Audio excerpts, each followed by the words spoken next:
تخيلوا معايا إن في مكان في مصر بيجمع بين 3 معجزات ل3 أديان سماوية في نفس البقعة. مكان مش مجرد أثر، دي قصة حية بتروي جزء مهم من تاريخ العالم كله. النهاردة هنتكلم عن سر أول كنيسة اتبنت في سينا، ومين هي الست القوية اللي بنت أول سور علشان تحميها، وإزاي القصة دي بتتحول دلوقتي لمشروع ضخم عشان يرجع المكان ده لمكانته العالمية اللي يستحقها. تفاصيل وأسرار كتير هتعرفوها معانا في الفيديو ده، فخليك متابع معانا.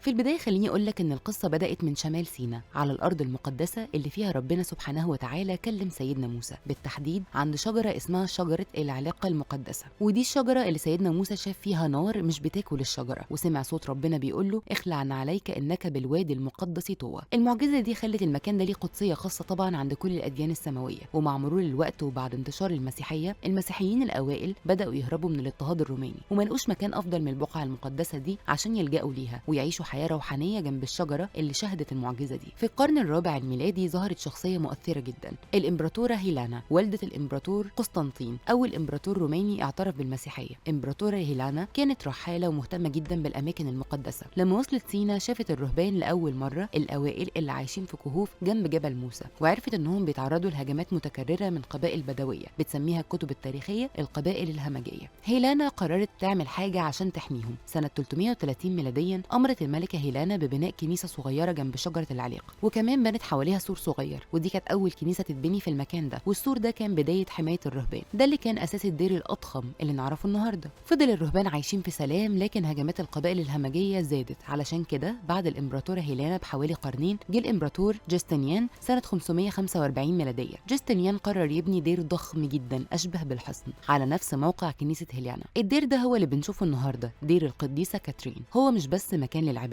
ده كمان حصن منيع بيحمي الرهبان، ومكتبة الدير اللي فيها آلاف المخطوطات النادرة اللي بتعتبر ثالث أكبر مكتبة في العالم. واللي يخلي المكان ده فريد بجد إنه مجمع أديان. الأديان السماوية كلها بتعتبره مكان مقدس. هو مهم للمسلمين علشان قصة سيدنا موسى، ومهم للمسيحيين عشان قصة سيدنا موسى ومسار العائلة المقدسة، ومهم لليهود كمان. المكان ده بيحكي قصة مشتركة للبشرية كلها. النهارده مصر مهتمة جدا بالمكان ده. سنة 2020 الرئيس عبد الفتاح السيسي وجه ببدء مشروع عملاق اسمه التجلي الأعظم. المشروع ده هدفه تطوير منطقة سانت كاترين كلها وتحويلها لمركز سياحي وروحي عالمي. بس الأهم من كده إن التطوير ده بيحصل مع الحفاظ على كل شبر وكل حجر في المكان، علشان تفضل قدسيته وتاريخه محفوظين لكل الأجيال اللي جاية. بصراحة لما تعرفوا قصة المكان ده مش بتحسوا إن في تاريخ ضخم مستخبي في كل شبر في أرضنا، من قصة نبوة لسور قديم ودرع عملاق ومستقبل بيتعمل دلوقتي عشان يرجع كل ده للعالم.